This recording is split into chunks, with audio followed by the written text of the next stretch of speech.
Ötən ilin may ayında istifadəyə verilən 25 çarpayılıq Şəmkir Uşaq Reabilitasiya Mərkəzində əlilliyi olan uşaqların tibbi, sosial, psixoloji reabilitasiyası həyata keçirilir.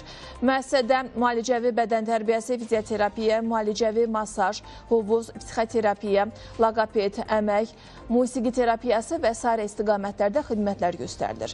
Ötən dövrdə Şəmkir Uşaq Reabilitasiya Mərkəzində əlilliyi olan 5400-dən çox uşaq reabilitasiya xidmətləri ilə təmin olunub. Onlardan 4000-ə qədəri ambulator, digərləri stasionar, həmçinin icma əsaslı, onlayn və səyyar reabilitasiya xidmətlərinə cəlb olunub. Qeyd edək ki, hazırda Dövlət Tibbi, Sosial Ekspertiza və Reabilitasiya Agentliyinin Bakı şəhərində 1 və 2 saylı, habelə Şəmkir və Qəbələdə uşaq reabilitasiya mərkəzləri fəaliyyət göstərir. Çoxdur bu mərkəz fəaliyyət göstərməkdədir. Müəssisə ümumilikdə 25 çarpayılıqdır və region üzrə əlilliyi olan uşaqlara müxtəlif tibbi və sosial-psixoloji reabilitasiya xidmətləri göstərilir.